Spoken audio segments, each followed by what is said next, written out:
जरा सोचो, सालों की जबरदस्त ट्रेनिंग के बाद तुम्हारा शरीर स्टील से भी ज्यादा सख्त और ताकतवर हो जाए, यहाँ तक कि आग और तलवार जैसी चीजें भी तुम्हारा कुछ ना बिगाड़ पाए। कहानी की शुरुआत गाबीमारू नाम के एक निंजा से होती है, जिसे मौत के घाट उतारने के लिए एक मोटे पिलपिले आदमी ने तरह तरह की तरकीब अपना ली, लेकिन हर बार पता नहीं कैसे अपना हीरो बच जाता। अब इससे तंग आकर मोटे पिलपिले आदमी ने अब उसके गर्दन को धड़ से अलग करने की सजा सुनाई। इसके बाद कसाई ने अपनी तलवार उठाई और अपने पूरे जोर के साथ गाबीमारू की गर्दन पर एक तेज वार किया। लेकिन ये क्या, गाबीमारू को तो कुछ भी नहीं हुआ। अब ये देखकर कसाई आग बबूला हो गया। उसने लगातार गाबीमारू की गर्दन पर 4-5 वार किए। हा, हा, हा, हा। लेकिन नतीजा वही का वही, गाबीमारू को कुछ नहीं होता। आखिरकार एक वार के साथ तलवार ही टूटकर कई टुकड़ों में बिखर जाती है, जिसे वो देखकर खुद भी हक्का बक्का रह जाता है और ऊपर बैठे तमाम लोगों की तशरीफ हल्की सी फट जाती है। और इस तरह गाबीमारू को मारने की कोशिश एक बार फिर से नाकाम हो गई। और इस असफल प्रयास के बाद गाबीमारू को वापस उसकी काल कोठरी में डाल दिया जाता है। इधर जेल में उसकी मुलाकात एक खूबसूरत भूरे बालों वाली लड़की सगीरी से होती है, जो कि उसी कोठरी में गाबीमारू पर निगरानी रख रही थी। वो अपना परिचय एक साधारण से पत्रकार के रूप में देती है, जिसका काम है गाबीमारू की जिंदगी से जुड़े अहम हिस्सों का दस्तावेज तैयार करना, ताकि वो उसकी ऑटोबायोग्राफी तैयार करके उस पर मूवी बना सके। निंजा की फौज करेगी मौज। इस दौरान वो गाबीमारू से कई सवाल पूछने लगती है, ताकि वो ये समझ सके कि आखिर वो बाकी सभी निंजा से इतना ज्यादा ताकतवर कैसे है। इसके जवाब में गाबीमारू से बताता है कि जब वो छोटा बच्चा था तभी से उसे बेस्ट शिनोबी बनने की ट्रेनिंग दी गई थी। उसका पालन पोषण इवागा कुरु नाम के गांव में हुआ था, जहां बच्चों को चुनकर उन्हें ऐसी मुश्किल ट्रेनिंग के लिए तैयार किया जाता था जिसे इंसानों की सबसे तगड़ी और खतरनाक ट्रेनिंग कहा जा सकता है। इतना ही नहीं, अगर कोई इसमें नाकाम हो जाता तो उसकी मौत तो लगभग तय ही थी। लेकिन अगर बंदा इसमें सफल हो गया तो उसका शरीर इंसानी हदों से कुछ ज्यादा ही मजबूत बन जाता है। कुछ ऐसा कि एक मामूली कसाई की तलवार भी तुम पर बेअसर साबित हो जाती है, जैसा तुमने अभी देखा। इसी वजह से वो कट नहीं पाया। अब सगीरी उससे आगे पूछती है कि क्या वो निंजुत्सु यानी कि निंजा की जादुई कलाई भी कर सकता है, जिसके जवाब में गाबीमारू का कहना था, ये तो मेरे बाएं हाथ का कमाल है। अब इस पर सगीरी उससे उकसाती है कि अगर ऐसा है तो तुम अपनी ओवर पावर निंजुत्सु स्किल्स इस्तेमाल करके जेल के चमन अफसरों को चकमा देकर यहाँ से भाग क्यों नहीं जाते।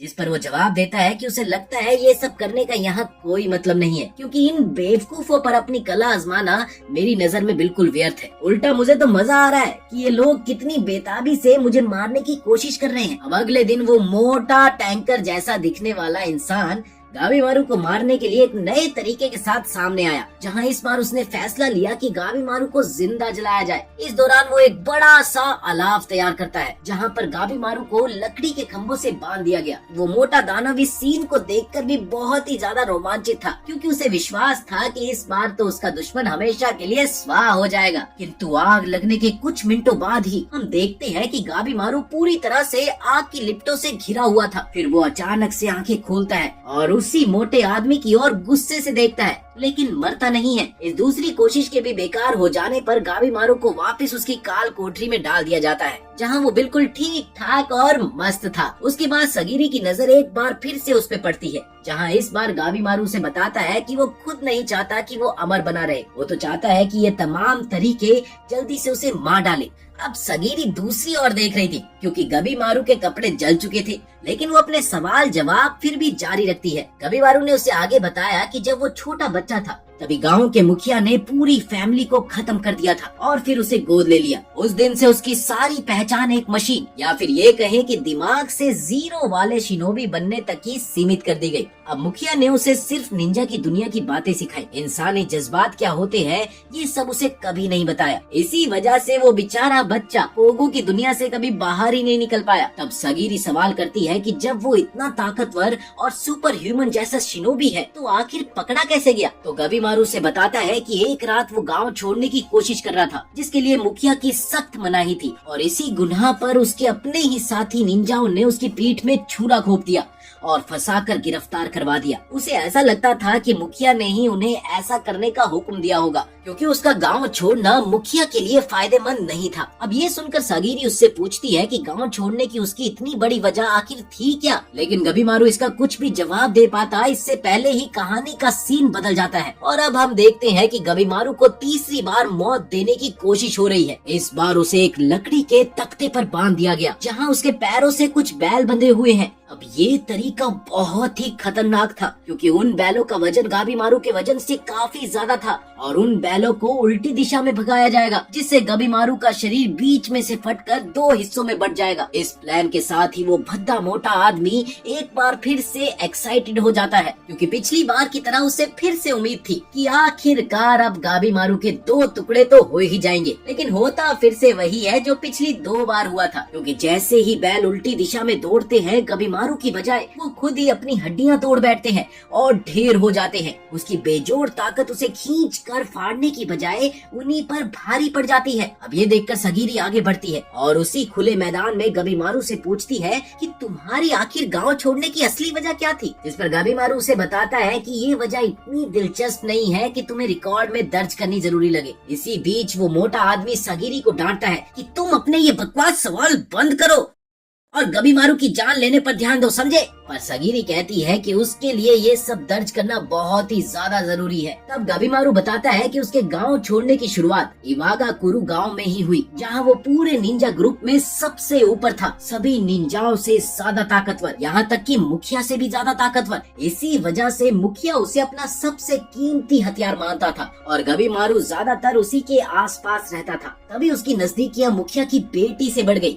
और धीरे धीरे उसे पता चला कि वो लड़की दिल की बहुत ही ज्यादा साफ, दयालु और मासूम है। वो दुनिया की चंट चालाकियों से बिल्कुल भी वाकिफ नहीं थी, उल्टा पूजा पाठ में डूबी हुई। उस लड़की को किसी शिनोबी की जिंदगी का अंदाजा भी नहीं था। वो गबीमारू की ठीक उल्टी पर्सनैलिटी थी। उसकी मासूमियत के आगे गबीमारू पहली बार खुद को बहुत ज्यादा कमजोर महसूस करने लगा, जबकि उसे सिखाया गया था कि एक शिनोबी के लिए कमजोरी जैसा कुछ भी नहीं होना चाहिए। अब इसके बाद जैसे जैसे वो करीब आने लगे तो एक रात उसने मौका पाकर चौका लगा दिया और उस लड़की के साथ अपने गांव के ओयो में दुबक कर मस्ती की। वो इतना एक्साइटेड हो गया था कि उसने जाकर अपने दूसरे निंजा दोस्तों को भी बताया। बस यही पर तो उसने गलती कर दी। अबे ऐसे सीक्रेट किसी को भी नहीं बताने चाहिए। खैर उसके बाद वो इतनी जल्दी में था कि उसी गांव को अलविदा कहकर उस लड़की के साथ एक आम इंसान की तरह जिंदगी जीने की चाह में मुखिया और कबीले को पीछे छोड़कर वहाँ से भागने का प्लान बनाने लगा। लेकिन इसी बीच उसकी इस योजना की भनक मुखिया को लग गई। दरअसल कबीले में कुछ लोग इस बात से बहुत ही ज्यादा जलते थे कि गबीमारू ने मुखिया की बेटी को पा लिया, क्योंकि वो खुद भी उसकी बेटी के साथ गुलुलुलु करना चाहते थे, पर ऐसा हो नहीं सका। अब इसी जलन में उन्होंने मुखिया को बता दिया और इस तरह से गबीमारू के खिलाफ जाल बिछा दिया गया।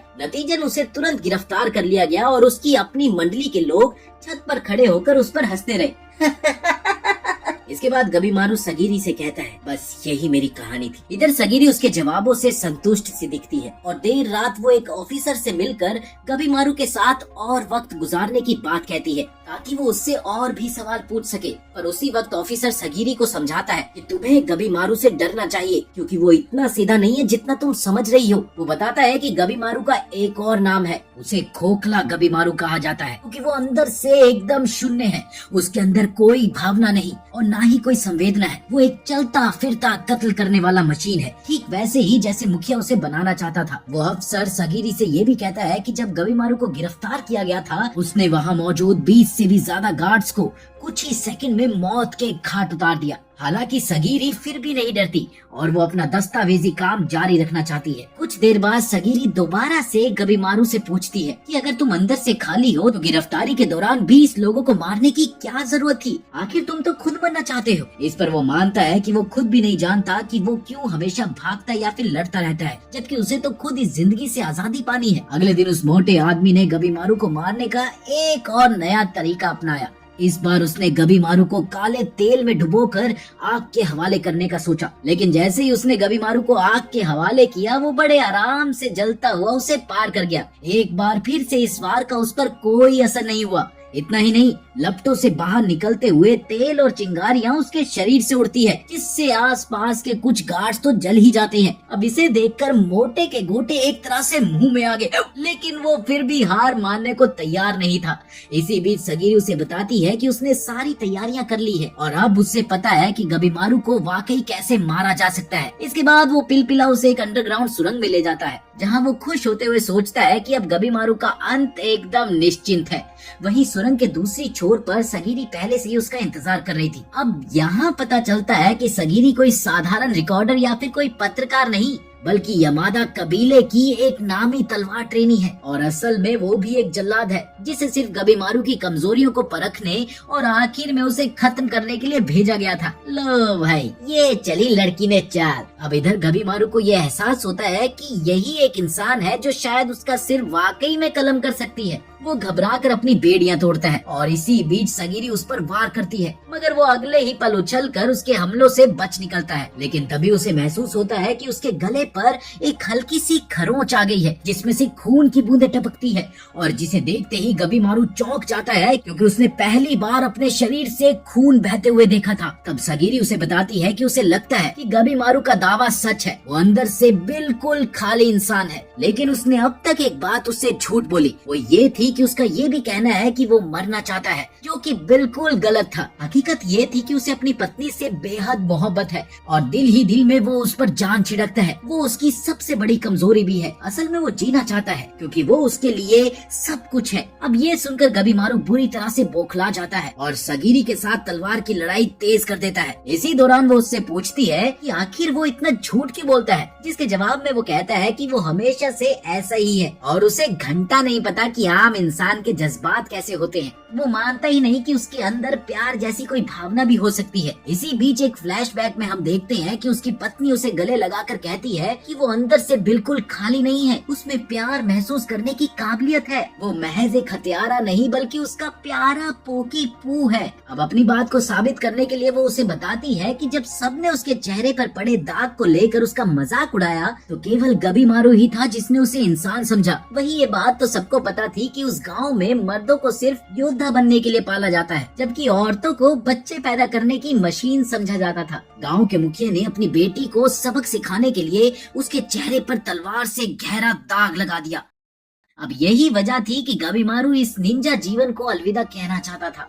उसने अगले ही पल मुखिया से कह दिया कि वो अब सामान्य जीवन बिताना चाहता है। लेकिन ये बात मुखिया पर आग बनकर बरसी और उसने गबीमारू पर गुस्से का कहर बरपा दिया। अब इधर प्रेजेंट में वो सगीरी से लड़ते लड़ते बौखला जाता है और उस पर एक के बाद एक कई जबरदस्त वार करता है, जो कि सगीरी के लिए रोक पाना काफी मुश्किल होने लगा। गबीमारू चीख कर कहता है कि वो आम इंसान की तरह जीवन जीने के काबिल कभी भी नहीं हो सकता। लेकिन सगीरी पीछे हटते हुए चिल्लाती है कि अगर वो असल में चाहे तो सब कुछ संभव है। तभी वो उसे एक दस्तावेज दिखाती है, जो कि एक माफी का आदेश पत्र था, जिसके जरिए उसके तमाम गुनाह माफ हो जाएंगे और उसे शोगुन, जो कि उस समय का सत्ता प्रमुख था, उसका भी सपोर्ट मिलेगा। लेकिन उसकी एक शर्त है और शर्त ये है कि उसे अंडरवर्ल्ड में जाना होगा। अब ये सुनकर गबीमारू हैरान रह जाता है, क्योंकि अंडरवर्ल्ड में तो सिर्फ मृत लोग जाते हैं। तब सगीरी उसे एक खूबसूरत जगह शिनशेन क्यू के बारे में बताती है, जो हाल ही में खोजी गई थी।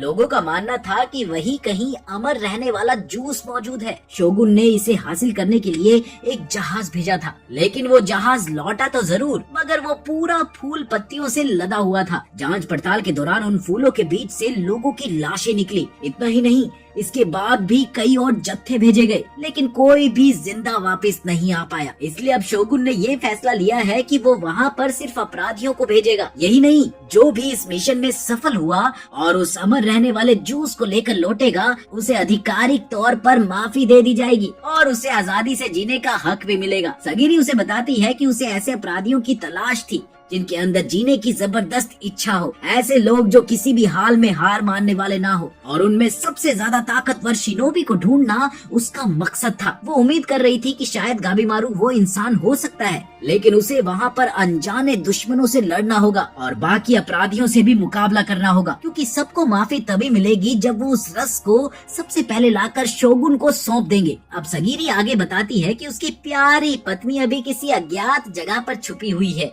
जैसे ही उसे गबीमारू की गिरफ्तारी की खबर मिली वो गाँव से बाहर भाग गई थी और अब सगीरी ही वो बंदी है जिसे उसकी सही लोकेशन का पता है, जहाँ वो अब भी गबीमारू के लौटने का इंतजार कर रही है। ये सुनकर गबीमारू तुरंत इस मिशन पर जाने के लिए तैयार हो जाता है। वो उस अमरता के रस को ढूंढकर अपनी पत्नी से दोबारा मिलना चाहता है, क्योंकि सिर्फ एक अकेली उसकी पत्नी ही है जो उसकी दुनिया की सबसे कीमती चीज है। अब इसी बीच वो मोटा आलू एक बार फिर बीच में आ टपकता है और वो गबीमारू को कभी नहीं छोड़ने की बात कहता है। उसका कहना था कि वो इस मिशन के लिए किसी और को भेज देगा, क्योंकि गबीमारू का सर कलम जरूर होगा। तभी गबीमारू सगीरी से पूछता है कि क्या वो वाकई उसके घातक निंजुत्सु को देखना चाहती है। तब अगले ही पल गबीमारू अपने शरीर के चारों ओर रंग बिरंगी रोशनी पैदा कर देता है। इधर लाल और नीली आग एक साथ भड़क उठती है और पलक झपकते ही सारे गार्ड्स धराशायी हो जाते हैं। इसी बीच सगीरी उस मोटे आदमी को दबोच लेती है, जो अब घबरा कर गबीमारू को भगवान मानते हुए अपनी जान बख्श देने की भीख मांगता है। इसके बाद गबीमारू पूछता है कि आखिर उसे कब और कैसे उस अजीब दुनिया में भेजा जाएगा, ताकि वो उस बेवकूफी भरे जूस को ढूंढ सके। इसी बीच हमें एक और फ्लैशबैक दिखाई देता है, जहां सगीरी अपने पिता को देखती है, जो इतनी सफाई से किसी का सर कलम कर देते हैं कि मरने वाले को पता भी नहीं चलता। सगीरी ने बचपन में ही ठान लिया था कि उसे भी अपने पिता की ही तरह परफेक्ट हुनर हासिल करना है। जब उसका वक्त आया तो उसने भी काफी कुशलता से कुछ लोगों का सर कलम किया, लेकिन उसे उनके भूत डराने लगे, जिनके चेहरे उसे तलवार में दिखाई देते थे। अब इस दौरान यामादा कबीले का एक आदमी एजन उसे समझाता है कि उसकी तलवार से वार करने का स्टाइल में कुछ न कुछ गड़बड़ है। जैसे वो वार करती है ऐसे में मरने वाले को बेहद तकलीफ होती है। वो सगीरी से ये भी कहता है कि वार के दौरान उसकी नजर केवल तलवार पर होनी चाहिए, क्योंकि उसमें सच दिखाई देता है। अब इधर प्रेजेंट में सगीरी गबीमारू की आंखों पर पट्टी बांधकर कई और अपराधियों के साथ बाहर लाती है, जहां शोगुन भी मौजूद था। उसने बाकी अपराधियों से कहा कि उन्हें शिनशिन क्यों जाकर वो अमर होने वाला रस लाना है। देखो, जो भी कैदी ये कर पाएगा उसे पूर्ण माफी मिलेगी। अब ये सुनकर अपराधियों के मन में अचानक आजादी की उम्मीद जागती है। इसके बाद उन्हें उस टापू की कुछ झलकियां दिखाई गई, पर वहाँ की बहुत सी जानकारियां अब भी रहस्य ही थी। अब दूसरी और कुछ अपराधी तो इसे दादी नानी की कहानियां समझते हैं, क्योंकि उन्हें नहीं लगता था कि ये सब सच हो सकता है। तभी एक ऑफिसर एक आदमी के शरीर से कपड़ा हटाकर दिखाता है, जिसके शरीर से फूल उगाए थे। दरअसल वो लौट तो आया था, मगर उसके पूरे शरीर से मानो पौधे फूट पड़े थे और वो लगभग मर सा गया था। इसके बाद अपराधियों को बताया जाता है कि तुम सबको तो वैसे भी मौत की सजा मिली हुई है, इसलिए तुम्हें ये मौका दिया जा रहा है, समझे? वहाँ जाओ और अपनी किस्मत आजमाओ। अब इसी बीच एक अपराधी नुरुगाई पूछता है कि क्या उन्हें वाकई नहीं पता कि उस टापू पर क्या है। तो इसके जवाब में ऑफिसर कहता है कि अगर किसी भले मानुस को डर लगता है तो वो पीछे हट सकता है, लेकिन इसी बीच जैसे ही एक अपराधी जाने की कोशिश करता है उसे तुरंत ही मौत के घाट उतार दिया जाता है। इसके साथ ही ऑफिसर बताता है कि टापू पर अपराधियों के साथ यामादा कबीले के लोग निगरानी के लिए जाएंगे। अगर किसी ने भागने या फिर गद्दारी की कोशिश की तो उसे फौरन मार दिया जाएगा। और तभी एक अपराधी चोबई बाकी अपराधियों का गला दबाकर मारने लगता है, सिर्फ ये कहते हुए कि ऑफिसर कुछ नहीं कर रहे।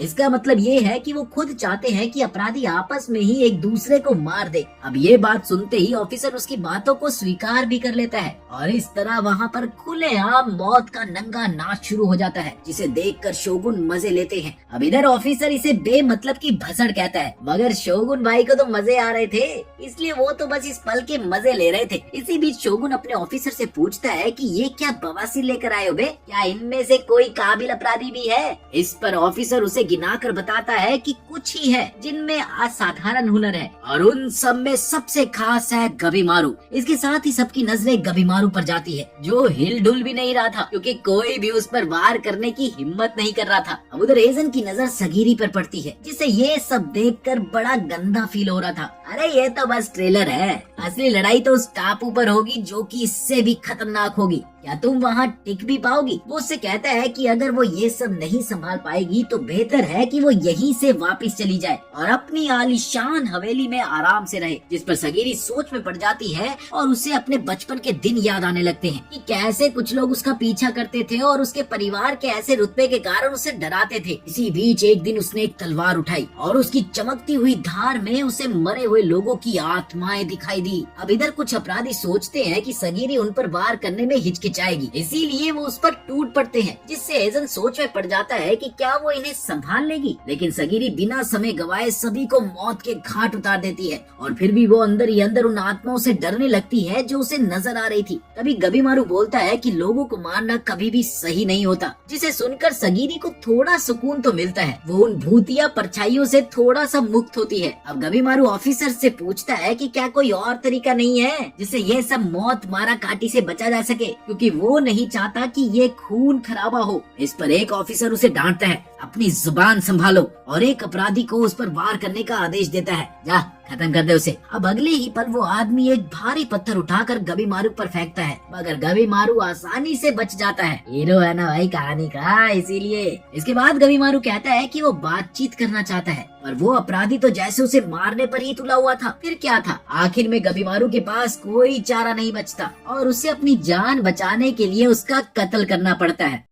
अब उसके बाद वो बाकी बहुत से अपराधियों को भी एक एक करके गाजर मूलियों की तरह काट गिराता है। ये मंजर इतना खतरनाक था कि खुद शोगुन भी घबरा जाता है। इसी बीच सगीरी उसके आसपास मंडराती आत्माओं को अपनी तलवार में देखती है, लेकिन गबीमारू को इस सब से कोई फर्क नहीं पड़ता। अब इससे सगीरी को ये एहसास होता है कि शायद उसे इन हत्याओं से डर कर नहीं, बल्कि बिल्कुल ही अलग तरह से संभालना होगा। हो सकता है कि उसे उन जिंदगियों का बोझ खुद उठाने की हिम्मत चाहिए, ना कि सिर्फ डर को खत्म करना। आखिरकार ऑफिसर घोषणा करते हैं कि वो सिर्फ चुनिंदा 10 अपराधियों को ही इस अभियान पर भेजेंगे, जिनके पास असल में खतरनाक शक्तियां हैं। इसके साथ ही इन 10 लोगों को जहाज पर चढ़ा दिया जाता है और फिर वो समुद्र के रास्ते उस टापू की ओर बढ़ते हैं। गबीमारू को याद आता है कि उसके गांव का मुखिया कभी भाले और तलवारों से बुरी तरह घायल हुआ था, फिर भी गिरा नहीं। लोग कहते थे कि उसने कोई ऐसी दवा पी रखी है जो कहीं समंदर पार मिलती थी। अब जब वो शिनशिन क्यों पहुँचते हैं तो गबीमारू देखता है कि ये जंगल जितना सुंदर है उतना ही अजीब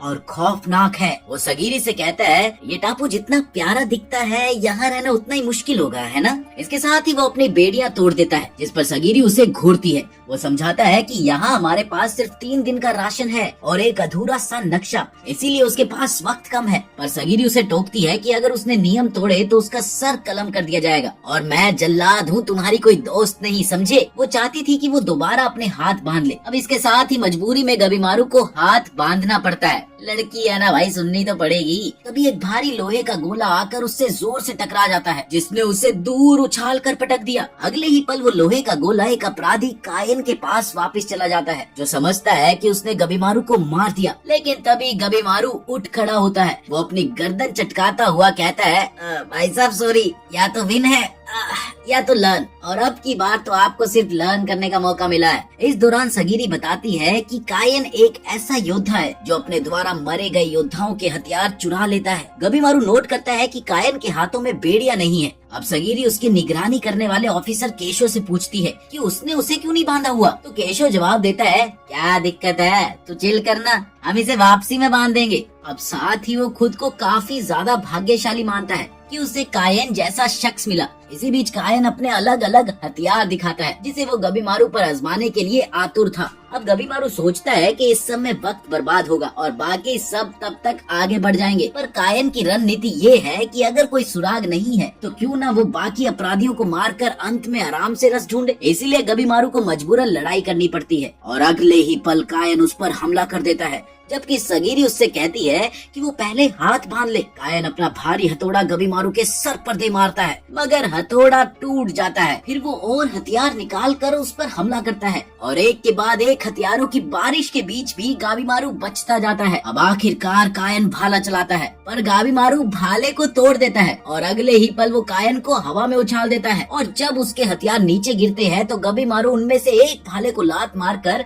उल्टा कायन के सीने में घोंप देता है, जिससे सगीरी को लगता है कि लड़ाई वहीं पर खत्म होगी। पर ये क्या, कायन एक बार फिर उठ खड़ा होता है और कहता है कि ये तो बस शुरुआत है मेरे दोस्त। लेकिन कुछ ही झटकों में गबीमारू उसे उस उसके ही हथियारों से ढेर कर देता है। इसके साथ ही गबीमारू उन्हें आगे बढ़ने को कहता है। तभी केशो कायन का सर कलम कर वापिस लौटने लगा। अब इस पर गबीमारू सोचता है कि शायद केशो को भी लड़ना है, लेकिन केशो का कहना था कि वो सिर्फ अपना काम कर रहा है, वो किसी का पक्ष नहीं लेता और उसे यहाँ से बच निकलना ही काफी ठीक लग रहा है। वो बताता है कि उसे पूरा विश्वास है कि उधर बाकी अपराधी भी नियम तोड़ रहे होंगे, सब एक दूसरे को मारने में लगे होंगे ताकि आखिर में एक ही बचा रहे। इधर एजेंट नाव को किसी पेड़ से बांध रहा होता है। तभी उसका अपराधी साथी रोको रोटा अचानक भूख के मारे उस पर टूट पड़ता है।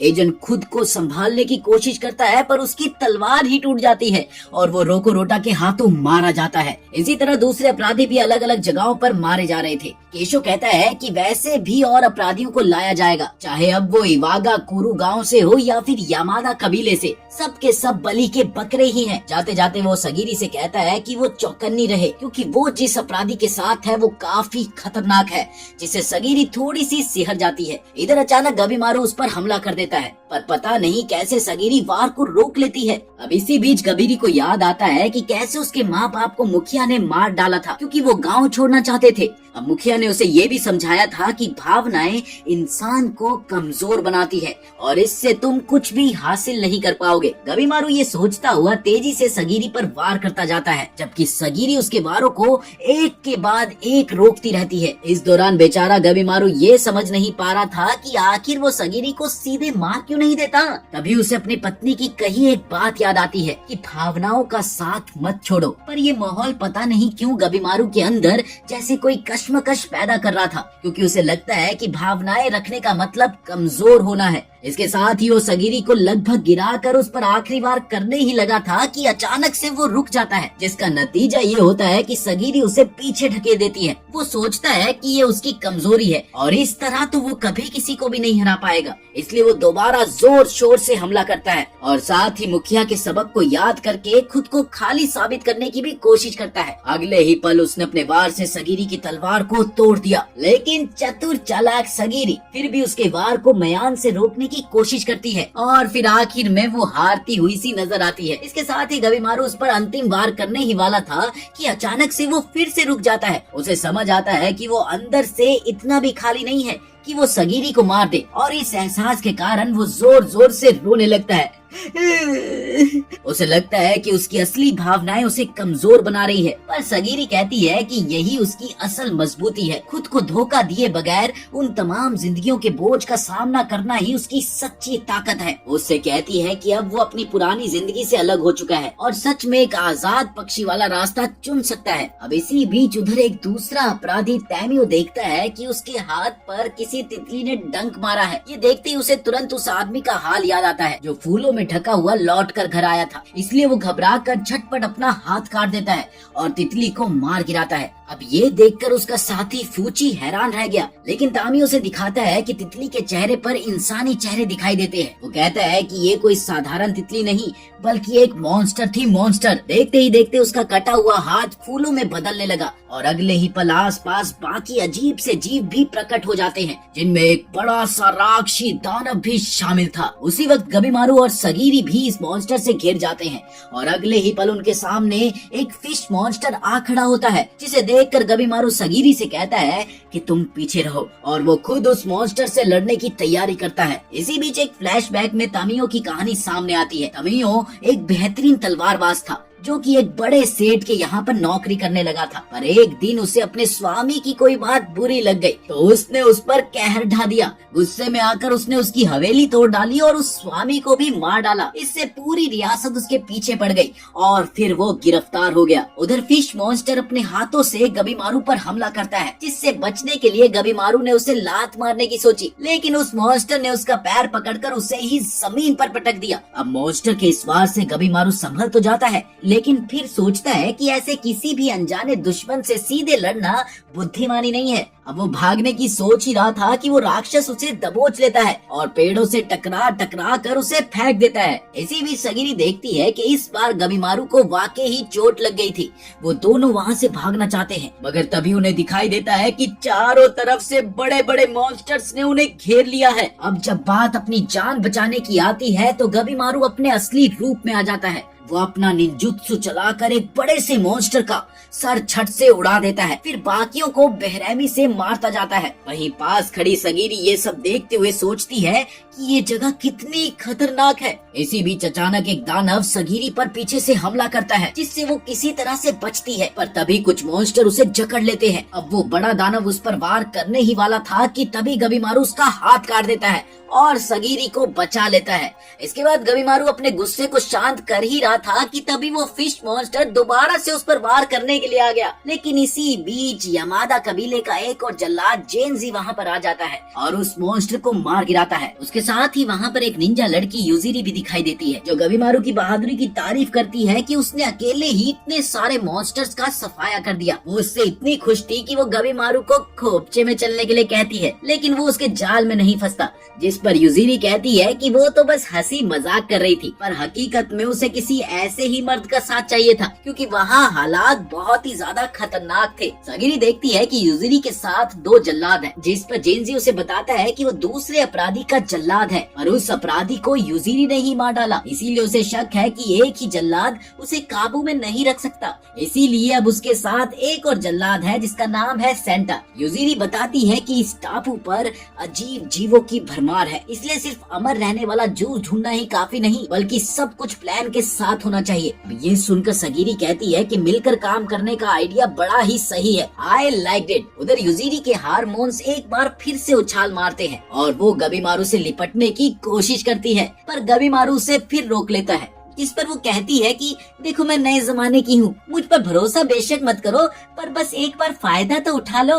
आखिरकार वो लोग तय करते हैं कि चलो बस एक बार, हाँ, इस दौरान हम कम से कम जानकारी बांट लेंगे ताकि जिंदा रह सके। कुछ देर बाद हम देखते हैं कि सगीरी अचानक से बेहोश हो जाती है, जिस पर जेनसी बताता है कि उस पर तितली के जहरीले डंक का असर हुआ है, लेकिन वो जल्द ही होश में आ जाती है क्योंकि जहर ज्यादा गहरा नहीं पहुंचता। फिर वो भाग कर देखती है कि गबीमारू आग जलाकर खाना बना रहा है। सब खाना खाते हुए बात करते हैं कि गबीमारू ने टापू को थोड़ा सा तलाशा है। उसे पेड़ पौधे की शक्लें उसी मरे हुए व्यक्ति से मिलती जुलती लगी जो यहाँ जूस ढूंढने आए थे, यानी इंसानों के शरीर पर उगे फूल यहाँ चारों ओर फैले हैं। उसने वो क्लू भी ढूंढने की कोशिश की जो ऑफिसर ने दिया था, मगर उसे कुछ भी नहीं मिला। इस दौरान सेंटा कहता है दोस्तों हो सकता है वो मैप सही ना हो, क्योंकि ऑफिसर खुद टापू के बारे में बहुत कम जानते हैं। अब उधर सगीरी याद करती है कि यहाँ के मॉन्स्टर्स में जानवरों के कुछ हिस्से हैं और कुछ इंसानों के, साथ ही उन पर कुछ धार्मिक निशान भी दिखाई देते हैं, जैसे कि वो कोई भ्राक्षी देवता हो।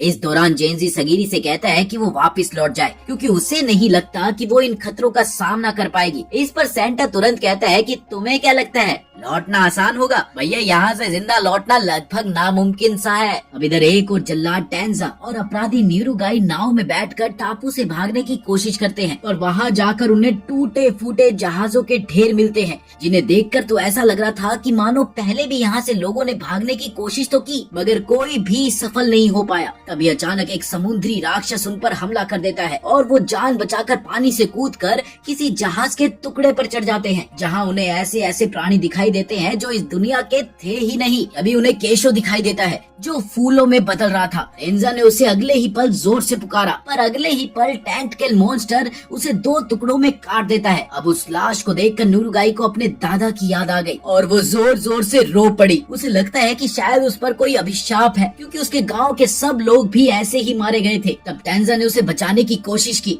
और इस दौरान नीरुगाई से पूछता है कि क्या वो जीना नहीं चाहती, और इस तरह सबके सामने जीवन मृत्यु का एक बड़ा मुश्किल सवाल खड़ा हो जाता है। इसी बीच नीरुगाई को अचानक से एहसास होता है कि वो जीना चाहती है, इसलिए टेंजा उसे अपनी तलवार थमा देता है। वो दोनों आपस में एक दूसरे की मदद करके उस डरावने राक्षस पंजों से लड़ते हैं ताकि वो एक नाव तक पहुंच सके, और इसके बाद उसी नाव के सहारे उन्होंने टापू पर लौटने की कोशिश की। अब वो अलग बात थी कि कुछ ही समय में उन्हें ये समझ में आ जाता है कि वहाँ की समुद्री धाराएं किसी भी तरह उन्हें भागने नहीं देगी, और उस टापू के चारों तरफ समुद्री मॉन्स्टर्स मंडरा रहे थे। इस कारण वो ये फैसला करते हैं कि टापू से सुरक्षित निकलने के लिए उन्हें और साथियों की जरूरत होगी। उधर जेनजी सगीरी से कहता है कि वो घर लौट जाए, लेकिन सेंटा को लगता है कि अगर गबीमारू को कभी रोकना पड़े तो सगीरी से बेहतर उनके पास कोई ऑप्शन नहीं है।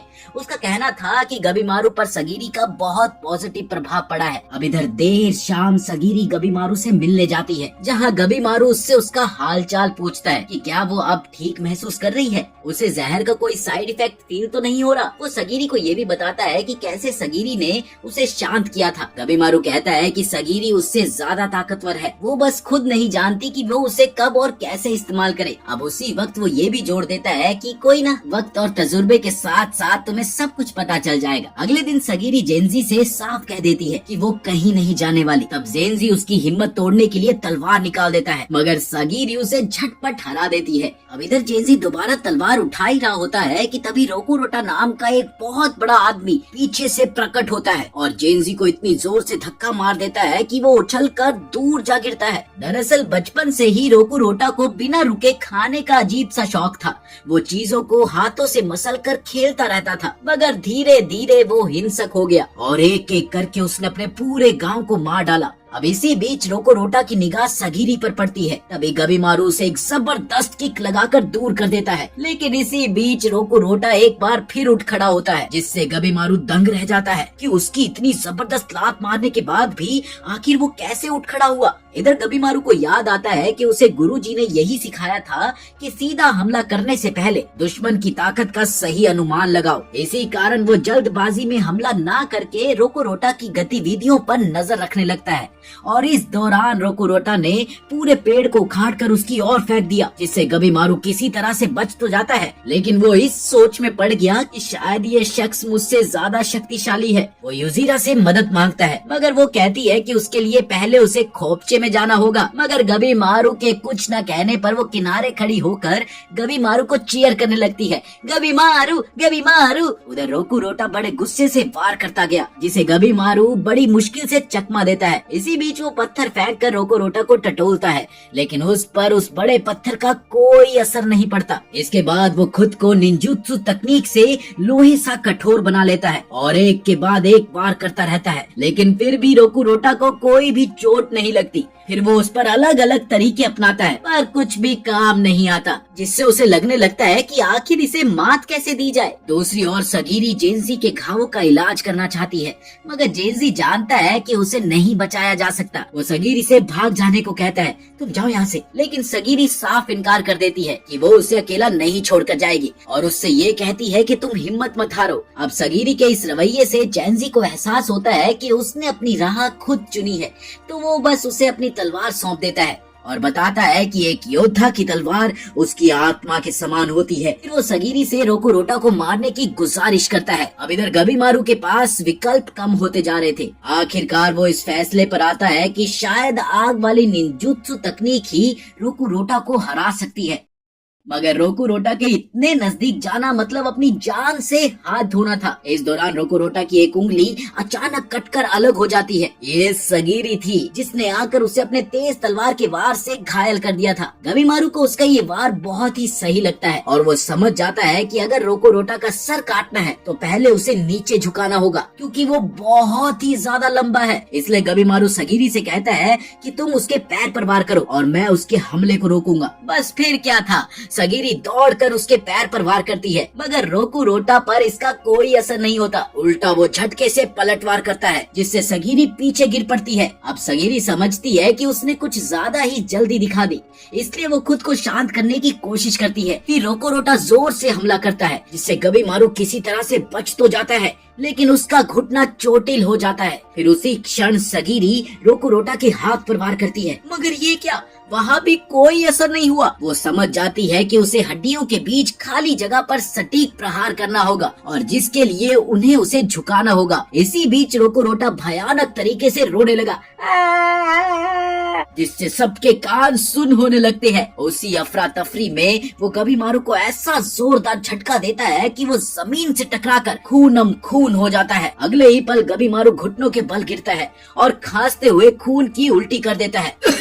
अब इधर रोकुरोटा आखिरी वार करने के लिए जैसे ही आगे बढ़ा, सगीरी ने बीच में आकर उसकी तलवार से उस हमले को रोक दिया। अब ये देखकर आसपास के सभी लोग दंग रह जाते हैं। सगीरी किसी अनोखी मानसिक शांति को पा लेती है, जहाँ से वो रोकुरोटा की बीमार को आसानी से चकमा दे रही थी। उसी वक्त सेंटा बताता है कि सगीरी उनकी क्वालिटी टीम में सबसे निचले पायदान पर है, पर उसकी असली क्षमता उससे कहीं आगे है। इसी बीच रोकुरोटा का संतुलन बिगड़ता है और सगीरी उसे मारने ही वाली होती है कि वो उछलकर दूर निकल जाता है। अब इस पर गबीमारू एक और नई योजना बनाता है। वो अपनी आग वाली कला से जलती हुई बम जैसी वस्तुएं फेंकता है जिससे भारी धुआं उठता है और ये योजना काम भी करती है। और कुछ ही पलों में रोकुरोटा घुटनों पर आ गया, उसका दम घुटने लगा। तभी सगीरी अंतिम वार करने के लिए जैसे ही आगे बढ़ी, रोकुरोटा अपना हाथ चलाता है, पर गबीमारू उसका हाथ जमीन पर थाम लेता है जिससे सगीरी को उसे खत्म करने का मौका मिल जाता है। लेकिन इस दौरान उसे रोकुरोटा की आंखों में एक अजीब सी मासूमियत नजर आती है, मानो उसे अपनी ही शक्तियों का नहीं पता था और वो अनजाने में लोगों को मारता चला गया। उधर गबीमारू को ये चिंता होती है कहीं आग से दूसरे राक्षस न खींचे चले आए, इसलिए वो सब वहाँ से निकल जाते हैं। अभी वो कुछ ही दूर भागे होंगे कि उन्हें कुछ विशाल मॉन्स्टर आते हुए दिखाई देते हैं जिन्हें वो छिपकर देखने लगते हैं। और इसी बीच गबीमारू बाकियों से कहता है कि शायद हमें इसी दिशा में जाना चाहिए, क्या पता यहीं पर वो अमृत मौजूद हो। अब आगे चलकर वो यूजीरिया और सेंटा से मिल जाते हैं और चलते चलते उन्हें एक गांव दिखता है जिसे इस टापू पर देखना दिन में तारे दिखने जैसा था। अब उसी समय चोबई और टोमा नाम के दो भाई जंगल में और गहराई में जाते हैं, जहां वो दो अजीब से मॉन्स्टर्स को जंगल में मंगल करते देखकर चौंक जाते हैं। इधर गबीमारू इस सोच में पड़ा था कि पता नहीं यहाँ के निवासी कैसे होंगे, उसे कुछ भी समझ में नहीं आ रहा था। तभी उसे फील होता है कि कोई लड़की उन्हें छिपकर देख रही है। गबीमारू उसकी ओर दौड़ता है और उसका हुड हटाता है। आइला, ये तो एक बच्ची है। इसी दौरान अचानक एक पेड़ जैसा दिखने वाला मॉन्स्टर गबीमारू पर वार करता है जिससे लड़की भाग निकलती है। अब ये देखकर गबीमारू का दिमाग चलता है, उसे ये एहसास होता है कि इस बच्ची को टापू के बारे में कुछ तो जरूर पता होगा। अब अगले ही पल वो पेड़ के वार से बचते हुए उसे लात मारकर दूर फेंक देते हैं। अब इसी बीच सगीरी भी वहाँ पर आती है और अपने साथियों से उस ग्रूट जैसे दिखने वाले मॉन्स्टर से निपटने के लिए कहती है। उधर गबीमारू भागती हुई बच्ची को पकड़ लेते हैं, मगर उस बच्ची ने झटके से गबीमारू को नीचे गिरा दिया। इस पर सगीरी कहती है कि हम सिर्फ बात करना चाहते हैं। तब कहीं जाकर वो बच्ची थोड़ा रुकती है जिससे सगीरी उसे पकड़ लेती है। हाँ, वो बात अलग थी कि बच्ची तुरंत मुक्का चलाने की कोशिश करती है, पर गबीमारू उसके वार को रोक लेता है और सोचता है कि क्या जबरदस्त पावर पॉकेट है यार। गबीमारू उसे बताता है कि उसकी हालत नाजुक है, इसीलिए मजबूरी में वो कुछ लटाएं बच्ची पर लपेट कर उसे हवा में टांग देता है, जिससे बच्ची जोर जोर से रोने लगी और फिर आखिरकार वो उसे आजाद कर देते हैं। अब सगीरी उसे शांत करती है। थोड़ी ही देर में सब मिलकर सलाह मुशवरा करते हैं कि आगे क्या करना है। उसी पल वो ग्रूट जैसा दिखने वाला मॉन्स्टर अचानक वहाँ पर बोल पड़ता है कि बच्ची को लौटा दो, मैं तुम्हें अपने गाँव ले चलूंगा और अमृत के बारे में भी बताऊंगा। यूजुरिया को उस पर शक होता है, लेकिन जैसे ही वो कहता है कि उसके गांव में नहाने के लिए जकूजी है, ये सुनकर वो तुरंत मान जाती है। वो लोग उसके साथ गांव पहुंचते हैं जो दिखने में बिल्कुल वीरान सा था। वो बताता है कि 1000 साल पहले ये गांव ऐसा नहीं था। वो सबको अपने घर ले जाता है जहां यूजुरिया और सगीरी नहा सकती है, जबकि बाकियों के लिए कुछ फल मंगा दिए गए थे। गबीमारू को अभी भी उस पेड़ की बातों पर विश्वास नहीं था, इसलिए वो सारा समय टापू और अमृत के बारे में पूछताछ करता है। थोड़ी ही देर में जब सभी खाने के लिए इकट्ठे होते हैं, तभी वो पेड़ जैसा प्राणी बताता है कि इस टापू का नाम कोटाकू है, जिसे देवताओं का स्थान कहा जाता है। वो यकीन दिलाता है कि अमृत सचमुच यहाँ है, जिसे तान कहते हैं। अब गबीमारू जानना चाहता है कि ये मिलेगा कहाँ, तो वो मॉन्स्टर जमीन पर 3 घेर बनाकर समझाता है कि वो अभी दूसरे घेरे में है और इस टापू के बिल्कुल बीच वाली जगह, जिसे होरई कहते हैं, वहीं पर तान मौजूद है। इस पर गबीमारू उससे इस बात का प्रूफ मांगता है, तो वो कहता है कि तुम खुद मान जाओगे भाई साहब जब तुम टेंसेन नाम के उस अमीर प्राणियों से मिलोगे। अब इधर चोबई ने जूफा को बीच से काट डाला, लेकिन वो फौरन ही फिर से जुड़ जाता है। वो पेड़ जैसा प्राणी जिसका नाम होको है, वो कहता है कि टेंसेन बहुत हाई स्किल वाले लोग हैं और आखिरकार वो झूठ क्यों बोलेगा जब आखिर में सभी को टेंसेन के हाथों मरना ही है। उधर जूफा उन भाइयों को हरा देता है और उन्हें एक गहरे गड्ढे में फेंक आता है जहाँ पर लोग फूलों में बदल गए हैं। टोमा किसी तरह से चोबई को संभालता है। इधर होको उन्हें बताता है कि फूलों में बदल जाने वाले लोगों का जीवन ही असल में तान का बनने का जरिया बन जाता है। अब इसके साथ ही होको ये भी बताता है कि इस लड़की का नाम मेई है और इतना ही नहीं, वो दोनों सदियों से ही यहाँ पर जी रहे हैं। अब इसके बाद गबीमारू और सगीरी मई को नहलाने जाते हैं, जहाँ वो पहले तो डर कर रोती है, मगर गबीमारू कहता है कि उसके गाँव में सब साथ नहाते थे, इसमें डरने की कोई बात नहीं है। उसी वक्त सगीरी मई के शरीर पर एक बड़ा घाव देखती है, जिससे गबीमारू को याद आता है कि उसकी पत्नी कहती थी कि शरीर को आराम देना कितना जरूरी है और वो खुद उसे नहलाती थी। वो मई से बोलता है कि अपने घाव से शर्म मत करो, तुम्हें पता है इस दुनिया की सबसे खूबसूरत लड़की के शरीर पर भी बड़ा सा निशान है। सगीरी इस पर चौंकती है। अब नहाने के बाद गबीमारू सोचता है कि उसे यहाँ फालतू वक्त जाया नहीं करना चाहिए, उसे अपनी असल जिम्मेदारी याद रखनी है। एक फ्लैशबैक में हमें दिखाई देता है कि टेंजा बहुत गरीबी में पला बड़ा, जहाँ उसे चोरी करके पेट भरना पड़ता था। एक बार तो उसने तलवार बाजों से झगड़ा कर लिया, मगर तभी एक आदमी ने आकर उसे उन तलवार बाजों से बचा लिया। अब इधर प्रेजेंट में टेंजा समंदर किनारे नुरुगई के साथ था कि तभी एक टेंसेन जू जिन उनके सामने न जाने कहां से प्रकट होता है। अब जू जिन आदमी का रूप लेता है और जानना चाहता है कि क्या इन्हीं दोनों ने सारे राक्षस मारे थे। वो भागने की कोशिश करते हैं, लेकिन जू जिन इतनी तेजी से उन पर हमला करता है कि टेंजा हवा में दूर फेंका जाता है और डरपोक नुरुगई डरकर पीछे हटती है, मगर वो टेंजा को बचाने के लिए पहुंचती है। अब इधर जू जिन धीरे धीरे उसकी ओर बढ़ता है, तभी टेंजा उसकी आंखों पर एक तेज वार करने की कोशिश करता है, मगर ये क्या, वो तो पल भर में ही रीजनरेट हो जाता है। टेंजा नुरुगई से कहता है कि अभी उनके पास और कोई चारा नहीं है, उन्हें सिर्फ भागना होगा। फिर वो अपनी तलवार से तेज प्रहारों की बौछार करता है, जिससे जू जिन टुकड़ों में कट जाता है। फिर वो दोनों ही वहाँ से दौड़ पड़ते हैं, मगर जू जिन पल भर में फिर से उनके सामने आकर खड़ा हो जाता है, जैसे उसे कुछ हुआ ही ना हो। तभी शिन अचानक अपनी तलवार फेंक कर जू जिन का ध्यान भटकाता है, जिससे उन दोनों को बच निकलने का मौका मिल जाता है। तब हमें पता चलता है कि शिन अंधा है, फिर भी वो अपनी दूसरी इंद्रियों से सब कुछ देख लेता है। वो भागने लगते हैं और इस दौरान हमें पता चलता है कि दरअसल शिन ही टेंजा का गुरु है। वो कहता है कि उसे समुद्र में एक धारा मिली थी जो शायद टापू के बाहर जाती है, मगर उसने रास्ते में कुछ ऐसे मॉन्स्टर्स को महसूस किया जो उन्हें पहले कभी नहीं मिले थे। इसीलिए उसने सोचा कि अकेले जाना खतरनाक होगा, मगर वो टेंजा से पूछता है कि वो नुरुगई की इतनी मदद क्यों कर रहा है। इस पर वो उसे याद दिलाता है कि एक बार उसने एक औरत कैदी को भी बिना किसी झिझक के मार डाला था। अब टेंजा कहता है कि नुरुगई मासूम है और ये भी कि शिन ने खुद टेंजा को बचपन में सहारा दिया था। अब ये सुनते ही शिन मान जाता है, वो उसे उन्हीं धारा के पास ले जाता है। तभी जू जिन फिर से आ जाता है। अब शिन टेंजा को बचाने के लिए दौड़ता है, पर उसका गला जख्मी हो जाता है। फिर टेंजा हमला करता है, मगर जू जिन बड़ी आसानी से बचकर अपनी उंगलियों से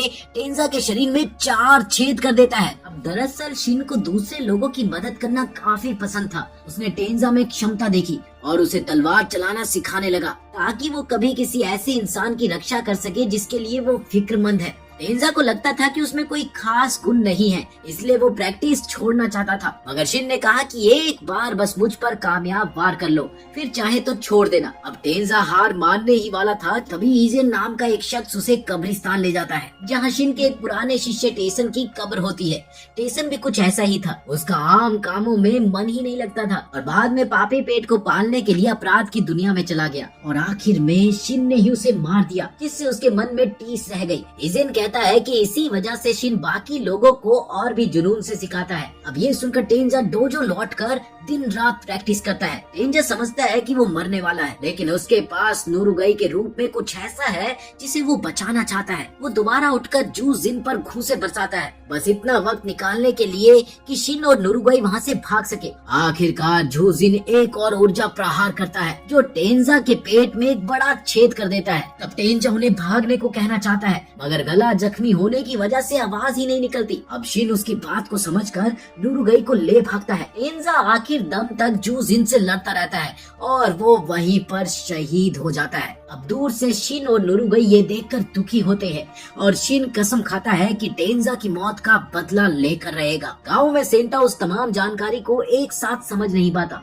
जिस पर सगीरी कहती है कि वो थोड़ा सा आराम करे, मगर वो इनकार कर देता है। उसी रात गबीमारू सोचता है कि बिना किसी ठोस योजना के आगे बढ़ना बेवकूफी होगी, क्योंकि इस टापू में रहस्य अभी भी बहुत है। एक और जहाँ सेंटा पहरा देते देते सो जाता है, वहीं दूसरी ओर गबीमारू अकेले होराई जाने के लिए निकल पड़ता है। चलते चलते उसे अजीब सी आवाजें सुनाई देती है और देखता है कि कुछ अजीब से पेड़ मानो किसी चीज को खा रहे हो। फिर उसी दिशा में जाने पर उसे एक बहुत बड़ा दरवाजा दिखता है, शायद अमृत तक पहुंचने का रास्ता। तभी मूडेन नाम का एक टेंसेन उसके पीछे आ जाता है और वहाँ से जाने को कहता है। चलो चलो निकलो यहाँ से। इस पर गबीमारू पूछता है कि क्या वो सचमुच इंसानों को अमृत में बदल सकता है। अब ये सुनते ही मूडेन उस पर हमला कर देता है। अब भला गबीमारू पीछे कैसे रहने वाला था, वो भी तेजी से वार करता है। वो मूडेन का बाजू तोड़ देता है। फिर वो एक ताकतवर किक से उसकी गर्दन मोड़ देता है, मगर वो पल भर में खुद को ठीक भी कर लेता है। अब देखते ही देखते दोनों के बीच जंग शुरू हो गई, जहाँ गबीमारू घूमकर एक लात चलाता है और अपनी आग की तकनीक से मूडेन के सर में आग लगा देता है। अब वो धू धू कर जलने लगता है। इधर गबीमारू को लगता है कि अब वो जीत गया। तभी मूडेन उस पर जबरदस्त मुक्का मारता है, जिससे वो दीवार से जाकर टकराता है, लेकिन वो बच जाता है। पर सोचता है कि टेंसेन को हराने का तरीका क्या हो सकता है। एक तेज किक मारने के बाद भी उसे ऐसा एहसास होता है कि कुछ तो अजीब है। अब उधर मूडेन खून थूक कर सोचता है कि गबीमारू का हमला इतना असरदार कैसे था। फिर मूडेन औरत का रूप बदल कर एनर्जी बम जैसे हमले करने लगता है, जिससे गबीमारू घुटनों पर आ जाता है। लेकिन उसका इरादा नहीं डगमगाता। वो फिर से उठकर पास पहुंचता है। अब दोनों ओर से वार होने लगते हैं, कोई भी पीछे हटने को तैयार ही नहीं होता। अब गबीमारू ये समझ जाता है कि जितनी तेजी से मूडेन खुद को ठीक करता है, उससे तेज गति से मुझे उसे नुकसान पहुंचाना होगा। इसके बाद वो वाकई में इतनी तेजी से प्रहार करता है कि मूडेन के जिस्म के टुकड़े टुकड़े उड़ जाते हैं। लेकिन मूडेन मुस्कुराता है और एक बहुत बड़ा फूल जैसे राक्षस में बदल जाता है, जो बिजली जैसी ताकत से हमला करता है, जिससे गबीमारू मरते मरते बचता है। इसके साथ ही वो आखिरी कोशिश करता है, पर उसके शरीर की तो बैंड ही बच चुकी थी। अब उसे कुछ पल के लिए तो ऐसा लगता है कि वो अपनी पत्नी के साथ है, और फिर वो समझ जाता है कि ये उसके मरने से पहले का भ्रम है। अब इसके बाद वो अपनी बची हुई शक्ति से आग फूटने देता है, जिससे मॉन्स्टर का हाथ तो जल गया।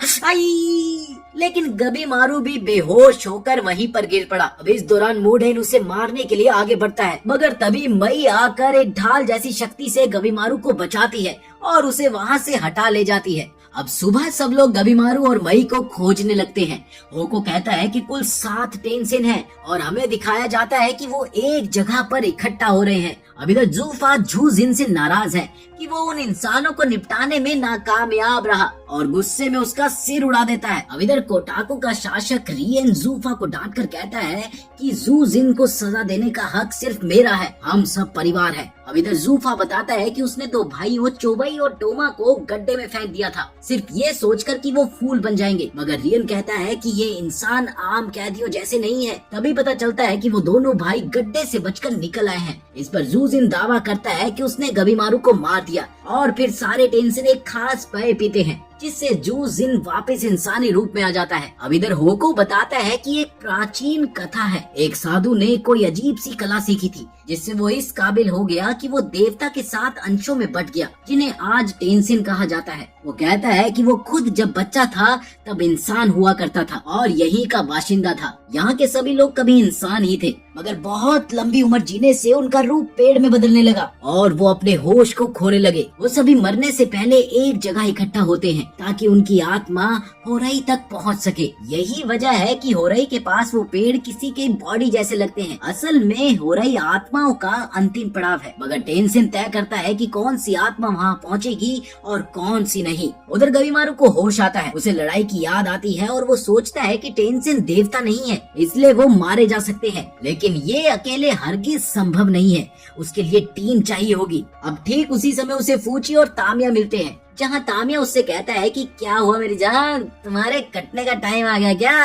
और दोनों एक दूसरे को ऐसे देखते हैं जैसे अगले ही पल दोनों आपस में लड़ने लग जाएंगे। मगर फूची बीच में आकर कहता है कि रुको, अभी हम सभी को साथ में सूचना इकट्ठी करनी चाहिए और गबीमारू को अपने सवालों के जवाब देने होंगे। इधर गबीमारू उनके आगे झुककर कहता है कि वो साझेदारी करना चाहता है। तामिया उसे डराने की कोशिश में झूठ मूठ तलवार घुमाता है, पर गबीमारू को घंटा फर्क नहीं पड़ता, वो अपनी जगह से हिलता भी नहीं। इससे उन्हें लगता है कि वो वाकई में काफी गंभीर है। फूची उससे पूछता है कि तुम साथ क्यों चाहते हो? तब गबीमारू टेंसेन की बात बताता है, जिससे वो हैरान रह जाते हैं। एक और जहाँ फूची को उसकी बातों पर भरोसा नहीं होता, मगर वहीं दूसरी ओर तामिया एक्साइटेड होकर कहता है कि वो टेंशन को हराकर इतिहास में अपना नाम कमाना चाहता है, जबकि फूची की इच्छा है कि वो टेंशन के शरीर का पोस्टमार्टम करके उसका रहस्य समझे। अब इसके साथ ही तीनों साथ काम करने का फैसला कर लेते हैं। गबीमारू कुछ और कहने ही लगा था कि तभी मई जाग जाती है और सब देखते हैं कि वो बड़ी हो गई है। वो गबीमारू का नाम लेकर बोलती है,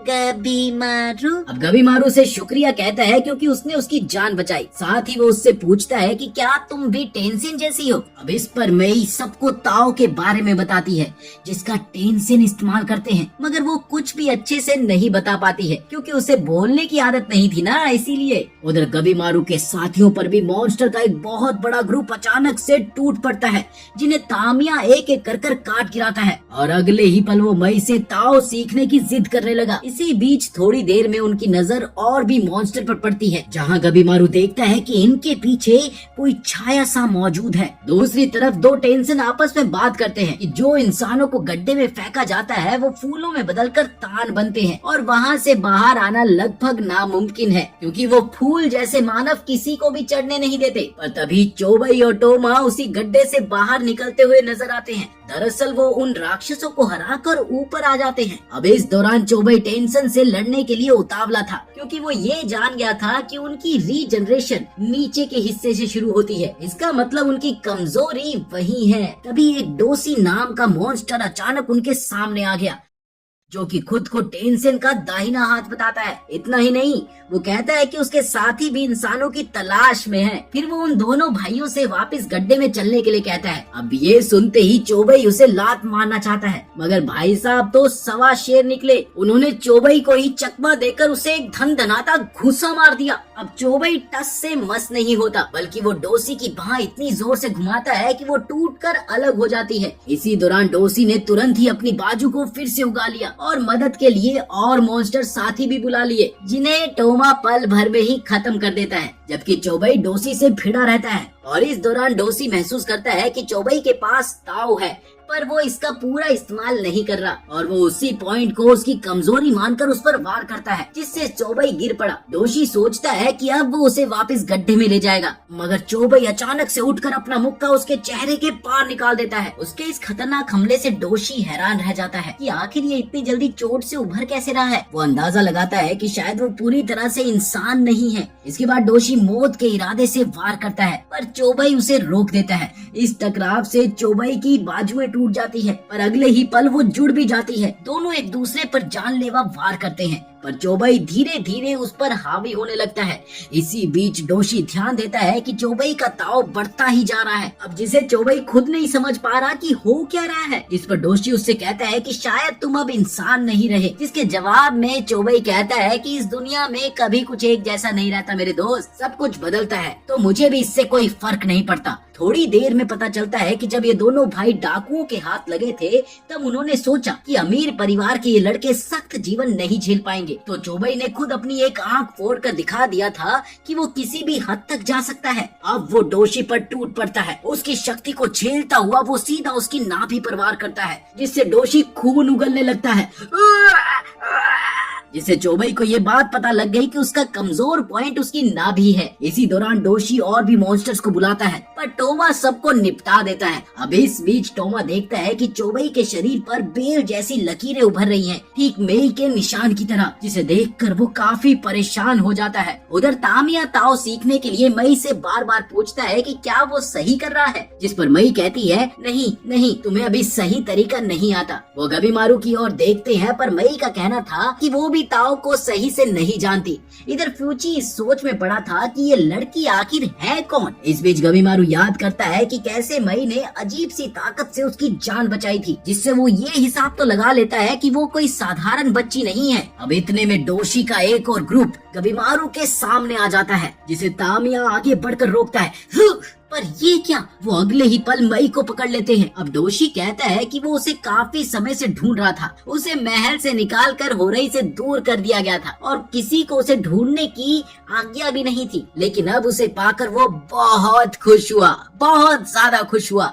ये सब कुछ दरअसल गबीमारू के सोच से परे था। उसने बड़े साफ शब्दों में उनसे पूछा, कहना क्या चाहते हो? तब डोशी उन्हें बताता है कि मई को इंसान नहीं, बल्कि वो भी टेंशन की तरह इंसानों से पोषण लेती है, उसे होरई वापस जाना होगा। अब ये सुनकर मई बड़ी दुख भरी निगाह से गबीमारू को देखती है, जिससे उसका दिल पिघल जाता है। कुछ भी हो जाए, मैं तुम्हारे आंसू नहीं आने दूंगा। इस बीच डोशी का दूसरा साथी भी वहाँ पर आ जाता है और वो अगले ही पल बड़े बड़े कीड़े और तितलियों को बुलाने लगता है। अब इधर तामिया उन पर वार करना तो चाहता था, मगर ताओ के एक तेज धमाके से वो उछल गया और डोशी के अगले वार ने बाकियों को भी पीछे ढकेल दिया। अब उधर गबीमारू डोशी से पूछता है कि आखिर ये मई ही तुम्हें क्यों चाहिए। इस पर डोशी उसे बताता है कि वो उनके ताओ ट्रेनिंग की मेन पार्ट है। दरअसल 5 चरणों में ताओ सीखा जाता है और जिसमें सबसे जरूरी होता है एक मर्द और एक औरत के बीच में संबंध बनाना, ताकि यिन यांग एनर्जी प्रभावित हो सके। और मई में उच्च कोटि के यिन है और इन्हें उसकी यांग एनर्जी चाहिए। इसके साथ ही दोनों डोशी खुद को फूल जैसे दानवों में बदल लेते हैं।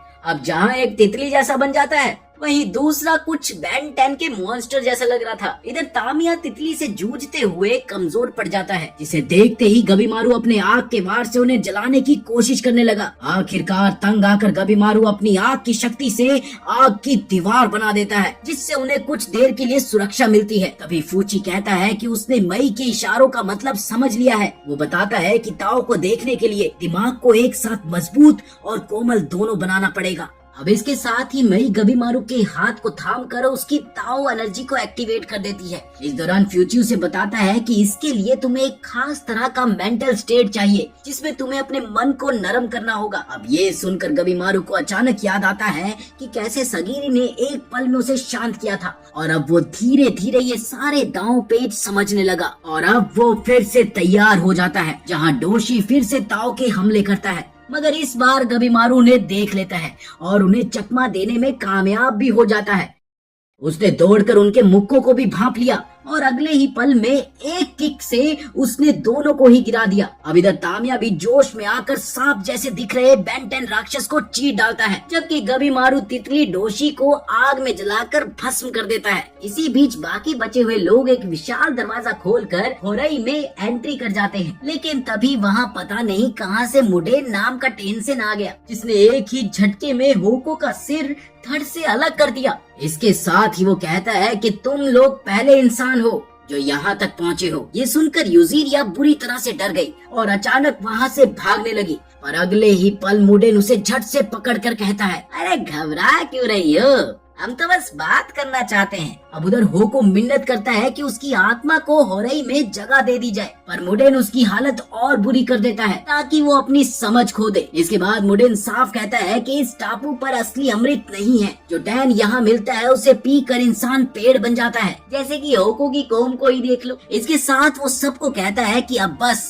सबकी यात्रा यहीं पर खत्म, चलो अब मेरे साथ चलो। ये सुनते ही यूजीरिया अपनी स्पेशल शक्ति से उसका ध्यान भटकाती है और अगले ही पल पीछे से उसका सिर भी काट देती है। अब ये देखकर सबको ऐसा लगा जैसे कि उनकी जान बच गई और वो भागने लगे, लेकिन ये क्या, वो फिर से जिंदा होकर कियोशी को आदेश देता है, इन पर हमला करो। एक तरफ जहाँ यूजीरिया फुर्तीली बचाव करती हुई कहती है कि उसे ताओ जैसा कुछ काई आता है, पर वो इसमें माहिर नहीं है, वहीं मुडेन उसे अपनी ताओ ट्रेनिंग का पार्टनर बनने का ऑफर देता है। तभी वहाँ एक जोरदार ताओ धमाका होता है, ठुम, जिससे सगीरी गिर जाती है और इस मौके का फायदा उठाकर सेंटा मॉन्स्टर पर वार कर देता है। वहीं यूजीरिया भी अपनी लिक्विड शक्ति एक्टिवेट करके सांप का जहर पीकर अपने शरीर से वो जहर निकालती है, जो मुडेन की खाल जला देती है और उसे काट डालती है। लेकिन इसी बीच मुडेन फिर से जी उठता है और कहता है कि यूजीरिया के ताव में और उसे थोड़ी सी मेहनत की जरूरत है। अब वो उसके और सेंटा के हमलों को चकमा देते हुए यूजीरिया की टांग पकड़कर पटक देता है और सेंटा को पीछे ढकेल देता है। अब इधर होको सगीरी को टेंशन की कमजोरी के हिस्से के बारे में बताना चाहता है, मगर मुडेन उसे फिर से लेक्चर देने लग जाता है। इस दौरान सगीरी बीच में आकर उस पर तेज वार करती है, जिससे वो थोड़ा सा पीछे हट जाता है। उसे लगता है कि सगीरी के अंदर एक एवरेज ताव है, इसीलिए उसे नुकसान नहीं होगा, पर सगीरी उसकी नाभि के पास तलवार मार देती है, जिसे टेंशन की एनर्जी का केंद्र माना जाता है। अब इससे मुडेन को कोई खास फर्क नहीं पड़ता, क्योंकि सगीरी अपने ताव का अच्छे से इस्तेमाल नहीं कर पाती है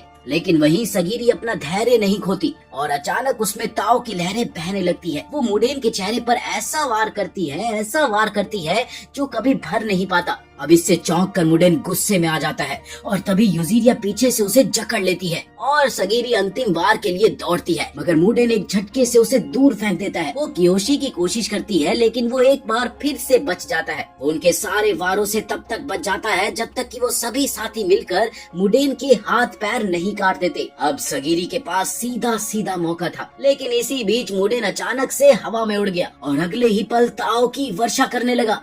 एक और जहाँ सगीरी का शरीर थकता जा रहा था, वहीं यूजीरिया उसे कहती है कि हार मत मानो, तुम टेंशन को मार सकती हो। वो सांप के जहर से गीली रस्सी से मुडेन की टांग बांध देती है, लेकिन मुडेन ताव के धमाके से यूजीरिया को ही चोट पहुंचा देता है। फिर भी वो दर्द सहते हुए उसे नीचे पटक देती है।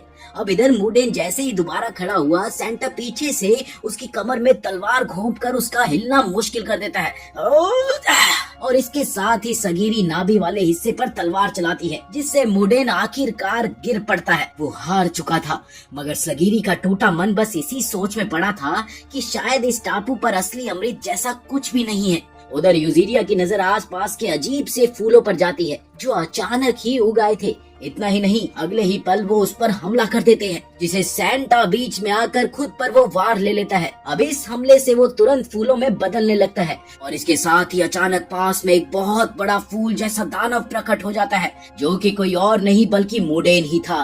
वो खुद एक फ्लावर मॉन्स्टर में बदल जाता है और उन लोगों पर फूलों के हमले जारी रखता है, मगर ठीक उसी वक्त शिन वहाँ पर पहुँच जाता है और सबको बचा लेता है। वो नुरुगई से कहता है कि तुम लोग भागो, मैं इसे रोकूंगा। वो मुडेन को पहचान जाता है कि ये भी एक टेंसेन है। अब शिन का मानना था कि ताओ की तरंगों के जरिए शायद वो उसे मार सकते हैं। इसके बाद वो हमला करता है और मुडेन को पीछे ढकेल देता है। उधर सगीरी को कुछ भी समझ नहीं आ रहा था कि आखिर वो अब क्या करे। इस पर यूजीरिया कहती है, मैं कोशिश करूंगी कि मैं इसे ठीक कर दूं। उधर शिन और मुडेन की भीषण लड़ाई होती है, जहां शिन के वारों से मुडेन खुद को नहीं भर पाता, लेकिन इस दौरान शिन को भी चोट लगती है और उसके शरीर से फूल उगने लगते हैं, पर शिन उन्हें झट से काट देता है। सगीरी देखती है कि इससे शिन का बहुत खून बह रहा है, इसलिए नुरुगई कहती है कि सब मिलकर लड़ते हैं। इसके साथ ही वो बताती है कि मैं अपने दादा के साथ यही करती थी और इससे उनमें जान लौट आती थी। इसके बाद सगीरी शिन से कहती है कि टेंसिन की कमजोरी नाभि में है। शिन देखता है कि मुडेन के 2 नाभि चक्र है और उसे लगता है कि केवल खरोंच से ही ये मर सकता है, मगर उसे ये नहीं समझ आ रहा था कि आखिर इनमें से असली वाला कौन सा है। तभी सगीरी उसे बताती है कि वो सब अपने बदन पर यूजीरिया का निकाला हुआ तरल लगाए हुए हैं, ताकि फूलों में बदलने के जहर को रोका जा सके। इतने में मुडेन झट से नुरुगई के पीछे आ जाता है, पर सगीरी उसकी लताओं को काट कर उसे बचा लेती है। अब वो आखिरी वार की तैयारी करता है, लेकिन मुडेन ताव की किरणें चलाता है। अब एक तरफ जहां सगीरी और नुरुगई उसकी लताओं को काटते हैं, शिन तेजी से आगे बढ़कर मुडेन की एक टांग अलग कर देता है, जिससे उसकी रीजनरेशन धीमी हो जाती है। अब इसी बीच सगीरी सोचती है अब हम जीत सकते हैं कि तभी मुडेन एक बड़ा एनर्जी ब्लास्ट करता है, मगर इससे शिन भागता नहीं। उसे याद आता है कि उसने टेंजा को छोड़ दिया था और इस बार वो पीछे नहीं हटेगा। अब सगीरी और नुरुगई मुडेन के दोनों हाथ दबोच लेते हैं और फिर शिन पूरी ताकत से तलवार चलाता है। उसे समझ नहीं आता कि असली नाभि कौन सी है, क्योंकि वो तरंगे नहीं देख पाता। तभी सेंटा चिल्लाता है, अरे फूलों के बीच का हिस्सा ही उसका असली केंद्र है। इसके साथ ही अगले पल शिन वहाँ पर वार करता है और मुडेन आखिरकार ढेर हो जाता है। अब सगीरी दौड़कर सेंटा को देखती है, वहीं यूजीरिया उसे बताती है कि उसके पास बस एक बार के जहर का एंटीडोट बचा है, जो वो शिन को देना चाहती है, जिसे सगीरी इनकार करती है। मगर यूजीरिया का कहना था कि वो बहुत प्रैक्टिकल लड़की है, सेंटा को बचाना लगभग नामुमकिन है, इसलिए अच्छा यही होगा कि वो एंटीडोट हम शिन को दे दे। उधर सेंटा अपनी अंतिम घड़ी में अपनी पसंदीदा औरत यूजीरिया की गर्माहट को महसूस करता है और फिर फूल में बदलकर किसी सपने में खो जाता है। इसके साथ ही सगीरी कहती है, और कोई नहीं मरेगा, हम सबको घर ले जाएंगे। और अब वो इन सबको अपराधी या जल्लाद नहीं बल्कि साथी समझने लगी है। उधर गबीमारू को होश आता है, वो फौरन चौकन्ना होकर देखता है कि वो कहाँ पर है। इस पर तामिया उसे कहता है कि चिंता मत करो, हम एक गुफा में हैं। अब दूसरी ओर रात में सगीरी और शिन पहरा देते हैं। सगीरी उन सबको याद करती है जिन्हें वो खो चुके हैं और गाबीमारू के बारे में सोचती है, वहीं शीन उससे पूछता है कि कहीं तुम्हें गवीमारू पसंद तो नहीं, जिसके जवाब में सगिरी कहती है कि पता नहीं पर ये सब बहुत ही बुरा है। वो अपनी पत्नी के लिए इतना लड़ रहा है जो शायद है भी या नहीं पता नहीं। वो भले ही हत्यारा है फिर भी वो मुझे इतना बुरा आदमी नहीं लगता, इसलिए मैं चाहती हूँ कि वो अपनी पत्नी से मिल पाए और हमेशा खुश रहे। इसी के साथ ही कहानी यहीं पर खत्म होती है। अगर वीडियो अच्छी लगी हो तो भाई लाइक बरसा दो और ऐसे ही मजेदार एनिमे के लिए हमारे चैनल को सब्सक्राइब कर लो। मिलते हैं अगली वीडियो में दोस्तों।